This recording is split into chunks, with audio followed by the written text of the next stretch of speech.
Would you argue that it is still segregated today?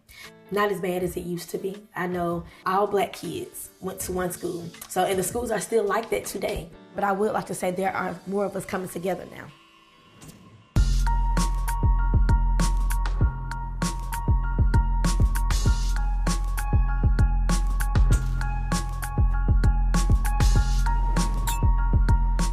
Selma, Alabama. It was here, almost 60 years ago, that peaceful marchers calling for equal voting rights crossed the Edmund Pettus Bridge and were beaten and tear-gassed by white policemen on the other side. It has become a beacon of resilience, with stories of what is now known as Bloody Sunday, immortalized in textbooks, Hollywood films, and political promises. Thousands of tourists make the pilgrimage here every year to understand the struggle and to walk in the footsteps of the foot soldiers. I am here in Selma to continue my journey in understanding what racial healing looks like 50 years later.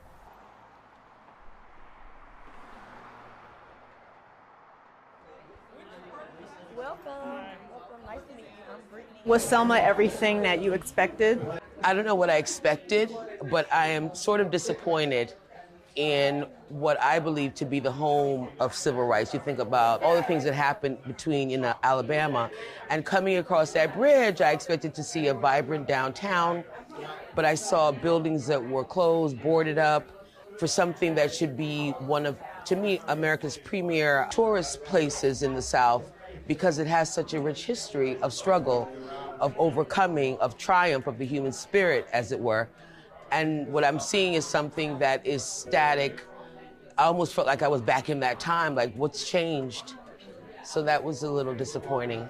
Selma is home to more than 17,000 people, according to the 2020 U.S. Census. 83% are African American, but over a third live in poverty, including nearly 60% of children. Unemployment is double the national rate.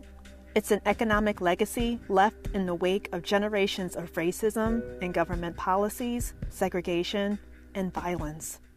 Tourism dollars could level the playing field. We would like to welcome you to Selma. Thank you guys for coming. My name is Brittany Hauser, co-owner of this fabulous establishment. So I moved back from Atlanta last year, and we signed the papers for this building around the same time. Our goal is to provide a service for the tourists, the guests, everyone who comes to this city with good food, a good environment. We're visiting Atlanta tomorrow as kind of a contrasting city to Montgomery and Selma, and I'm curious, we can all see that there are places boarded up and there's a lot of development to be done here, and I wonder how your experiences outside of Selma have shaped the reason you opened this. Personally, we are very adventurous, very ambitious. So us being in those cities was just a big motivation. We would like to, for this whole area to be businesses and different restaurants. But I think kind of like a domino effect. We're going to do what we need to do here, and hopefully it will be an inspiration to them. What is in the pound cake? I'm gonna put my mother on the spotlight with her homemade vegan pound cake.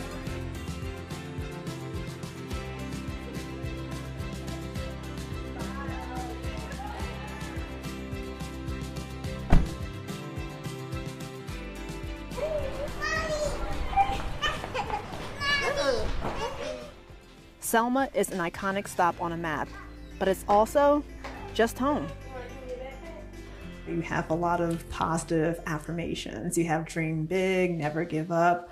Why are these so meaningful for you? I feel like seeing those things makes a difference. My daughter is very observant. Mom, what is that? What is that? And she repeats the words. And her name is Dream. And her name is Dream. Her name was given to her for a reason. And I always dream big. I'm always thinking about the next level. And what was your experience like growing up in Selma? I grew up, me and my brother and mom, and it was hard being raised by a single parent, but look at me today. She did a really good job, but it was tough. We had a lot of support though from grandparents and friends.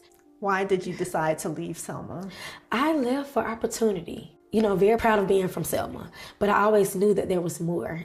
I feel like if I hadn't left, then I wouldn't be where I am today. And how has Selma changed since you were a kid? Selma, I honestly say I'm not the only millennial who's moved back and making a difference. People are starting businesses. Everybody has the more courage now, build a legacy for themselves. I do feel like people are trying to make the change, like economic development. We are trying to work together now versus apart, because the things were segregated when I was younger. Would you argue that it is still segregated today? Not as bad as it used to be. I know all Black kids went to one school, and the schools are still like that today. But I would like to say there are more of us coming together now. Selma has one of the highest poverty and crime rates in the country. What type of crime happens here, and do you have any concerns of that crime affecting your business, or even as you being a mom having concerns about raising your daughter in Selma? There are concerns in the back of my head, but I must say I am a fearless individual. I'm not afraid to walk around Selma. However, I think people coming into the city, it may scare them. And that's why, one reason why I'm here, to step in. I know I cannot save the whole world by myself, but I'm going to try to do what I can. But I do think that the younger generation may need a little more guidance on like the gang violence and gun violence and things of that nature. I don't want to give up on us so easily. And I don't want to like talk negatively about it. The crime happens, but it happens everywhere. Mm-hmm. So I don't want to like lean on that so much and to make that a reason why I just have to leave and can't like help the city.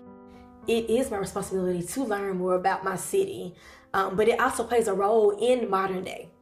So the fact that we are still fighting some of those things today is my responsibility to be a part of that. I said to myself, hey, I'm meant to be here. I'm meant to learn about the history. A lot of the tourists that I spoke to said they're really surprised in coming to Selma. It's not what they expected. So how does that make you feel hearing that? I hate it. I don't want people coming in seeing those things. I don't want to run anybody away. I completely understand, but we are working on it to make that change.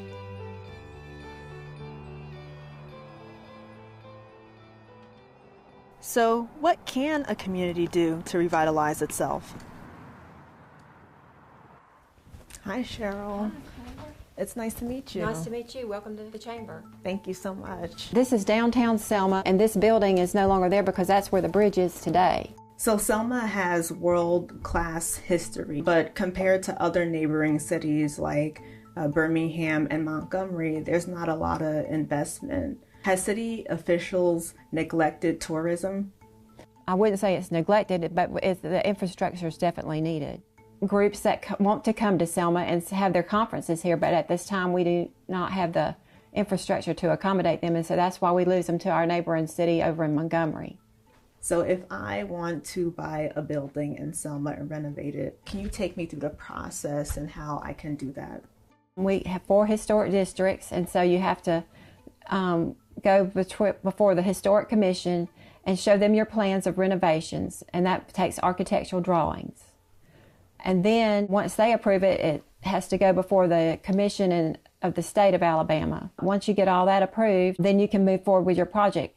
But it is very costly because most of these buildings have been vacant for quite some time, so they're not up to code. So it's quite expensive, and a sprinkler system's involved, electrical wiring, plumbing, all of that. And because the process is so costly, do you think that prevents more business owners from trying to? I do. I do. Coming up next, why is it important for you to be able to bring tourists onto this place that I'm sure is so special to you? I've been a little kid walking these woods and with my siblings, and now we're getting, special visitors. We're always seeing something. And this is why you come down here. You never know what you're going to see.